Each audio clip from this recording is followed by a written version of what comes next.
Greetings and salutations, fellow metal comrades. I am Shredlord, Necrotic Nick, and we are here to bring you yet another excellent album review.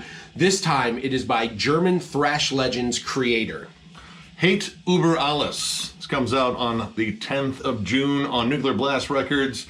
Band formed in 1984, part of the Teutonic thrash movement. Arguably the most famous one in there, though. Sodom's pretty fucking awesome. Destruction just put out a ripper. Tankard's actually working on something, so all of them are kind of busy right now, which is kind of cool. This is their 15th studio album overall. I've been a fan of them, for a very long time. I was really stoked to go over this one because Gods of Violence, their last album in 2017, was a fucking ripper. And here we are 5 years later, and we have a new one to go over. And, well, it's a very interesting album, I'll definitely say that. But, I don't know, there's a lot going on this album that isn't necessarily the most Kreator stuff you'd think. Like, there's definitely a lot of going outside of the box in here, but there's still plenty that is inside that wonderful Kreator box that we know. I will say that I have not been good at keeping up with their discography since God knows when. However, I definitely enjoy the early stuff, such as, you know, the 80s, Pleasure to Kill, things like that. Hence, we're listening to that right now. However, if you would have played me this album blind, with the exception of a few tracks, there's no way in hell I would have been able to tell that this was Kreator. Outside of maybe Millie's vocals. That's the kind of like the uniform thing. Yeah, really, besides that, there's and once again, I haven't been following, but there's a lot of experimentation on this. Even a pop vocalist makes their way onto this album, and it's all sorts of weird, so let's talk about it. Yeah. So, well, we gotta talk about the intro. There is an intro, and as much as I like bitching about intros, it is kind of interesting. Sergio Corbucci is dead. He probably talked. You never rat. I mean, I never knew him personally, but I mean, yeah, you don't rat. But apparently he must have leaked the script to a spaghetti western, because that is exactly what this intro sounds like. I was waiting for like a line from Clint Eastwood to pop up in there. Yeah, someone with a long Viking beard, in my mind, was dressing Clint Eastwood in battle armor with futuristic guns, and he was making his cyborg horse ride into the sunset. It was very spaghetti western, climatic, thematic, and overall nomadic. Laser Vikings. All right, I gotta get the 44 out for this one. Fuck laser raptors. But that goes right into very familiar creative territory with the title track and actually the following track, Killer of Jesus. Both of these songs back to back are like a 1-2 thrash punch. Instantly explosive, fast, pretty much everything you love about Kreator right away. And this kind of shows off the very big production on here done by Arthur Risk. You know, did Power Trip. Actually, I just talked about him recently for Temple of Void, and he knows how to do really big production, but it also sounds pretty organic, and I kind of like the sound of this album, but when it gets on later, I don't know, it just gets to be a bit much. But overall, when it comes down to the thrashy bangers, which again, these two opening tracks are fucking brutal, it really fucking works. And the other two tracks that had that more Kreator or even just kind of heavier thrashy metal feel would be the last track, Dying Planet, and Demonic Future.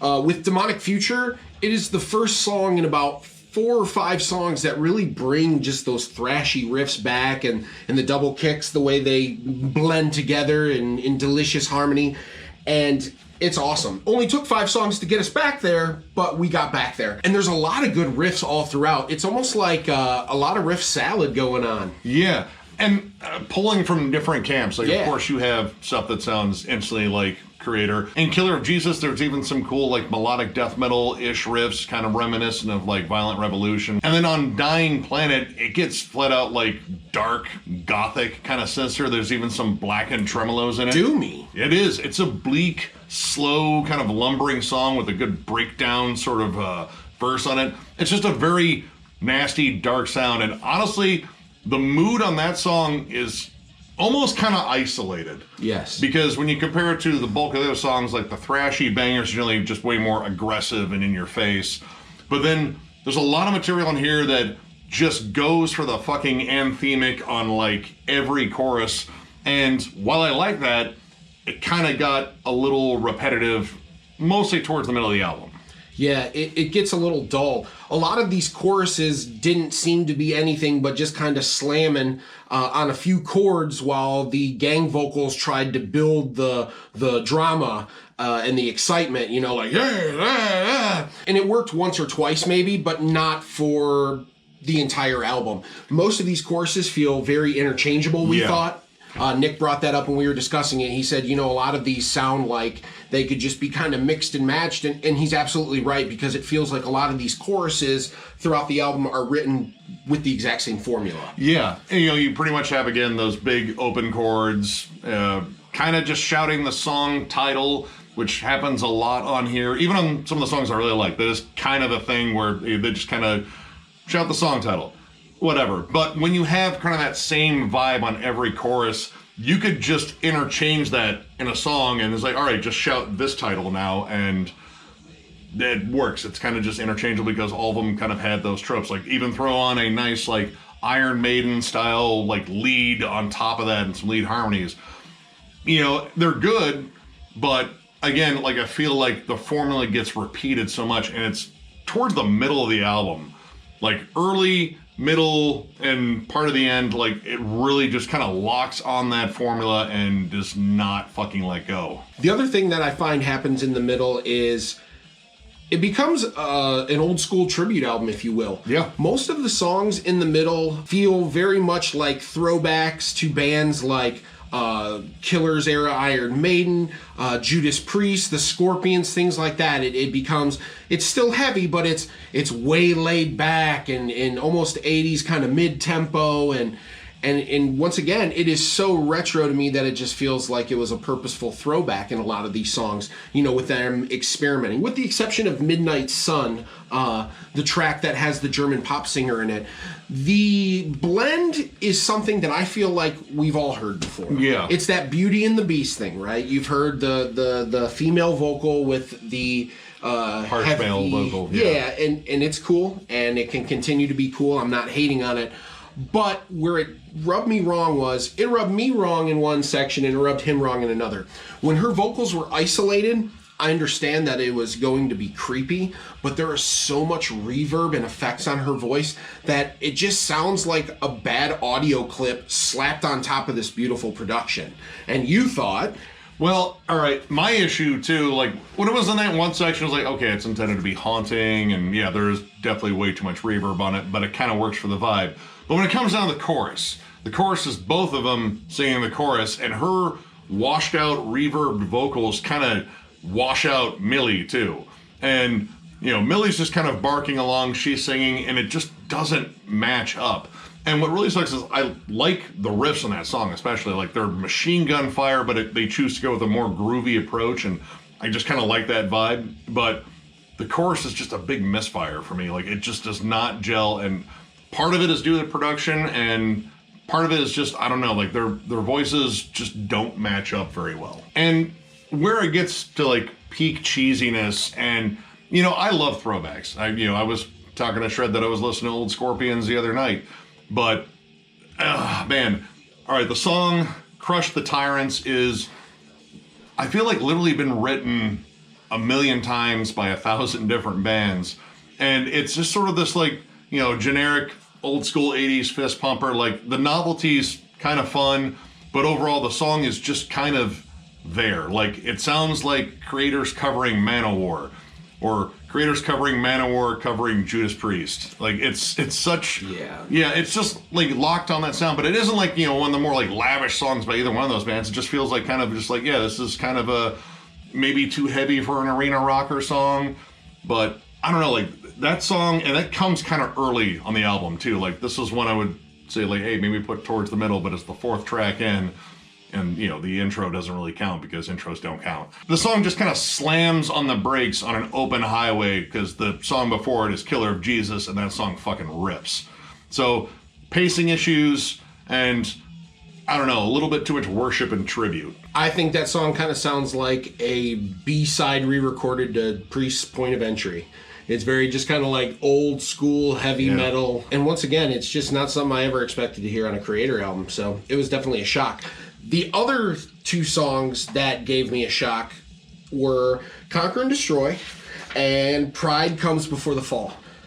Reason for the shock with Conquer and Destroy. It starts off with this Defenders of the Faith era double guitar a la Judas Priest, mixed with like, you know, the Hellion, and then it kind of goes into, once again, this very generic kind of old school rocker vibe. But what throws me is after the solo, it is this barrage of clean harmonies that sounds like it was plucked straight out of a Yes album. Yeah. It felt so weird that it was in the middle of this song. I could not help but just be in shocked and look in amazement. Was it bad? No. Did I ever think in a million years that that's what they would put over top of that? No. Absolutely not. And that's why I had to bring it up.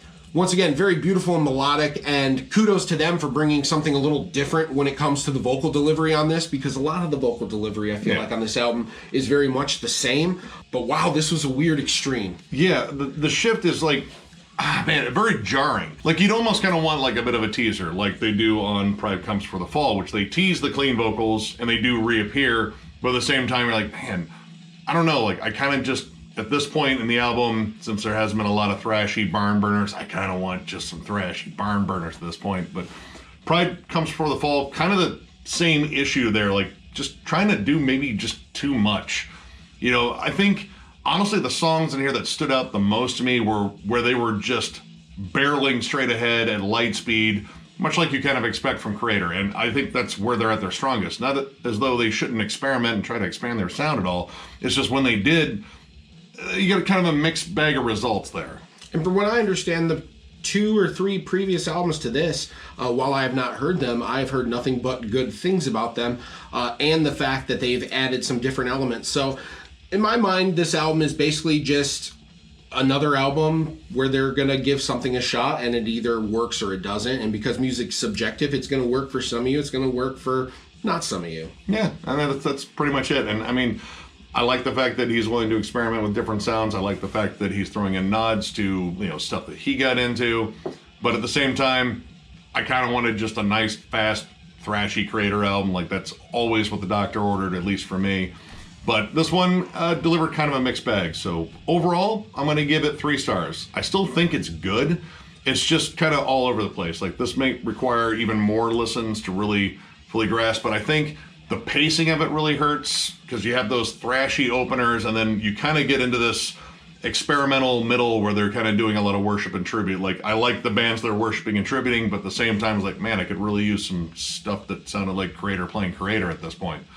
You know, the anthemic choruses got a little repetitive. There was a little bit too much of that, and again, sort of that interchangeable feel. It does close strong, and some of that experimentation works towards the end, but overall, this is just a good album amongst a lot of really good and great albums in their discography. So definitely check this one out. I mean, if you love Kreator, you will find stuff you like in it, but there is some stuff that is just maybe a little bit different for them, and that's not necessarily a bad thing, it's just a different thing. So yeah, definitely check it out. I also got to agree with Necrotic here and go with a 3. I think that nothing on this album is bad, but I think that as a whole, the album does not flow very well. It's not very cohesive. And the name Kreator's on this album, and it doesn't feel very much like Kreator on most of it.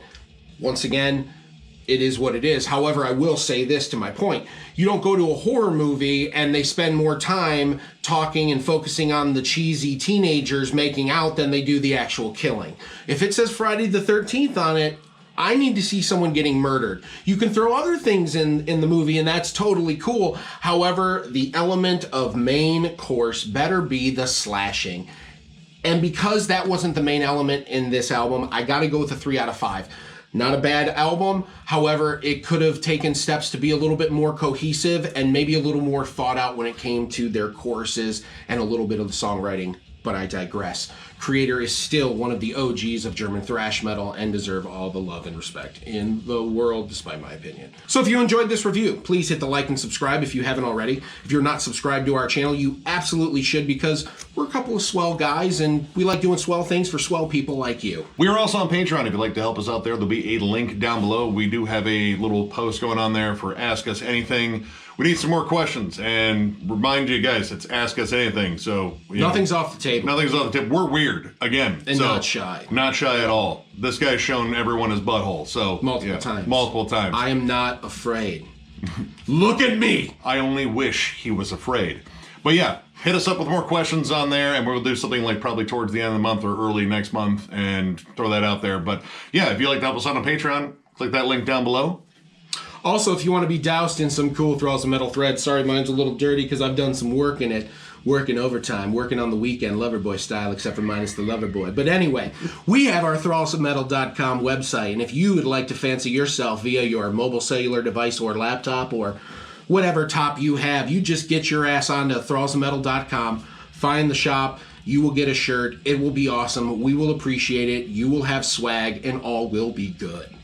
And we also have a link down there for the Denver Death Fest. If you're in a band and you're looking to maybe go to Denver to play at Death Fest, there's a link down below. You can enter your information and you'll be entered, and we will eventually get around to selecting bands. I believe the entry is cut off at the 15th of June, so you have 5 days from this day you see this. So if you have not jumped on there, definitely do it. The festival will take place from September 30th to October 2nd in Denver because duh. We will be making band announcements at some point. We just gotta settle up the lineup. That should probably come later this month or early next month. We are super excited to be able to bring this to you. It is the first of what we hope to be many. Also, it's another opportunity for us to get to see all of you guys. Not only to head your ass to Denver and have an excellent time, but also to get to hang out, touch base with you guys, and provide access to some killer death metal you may not have seen otherwise if you didn't get up off your ass and get to Denver.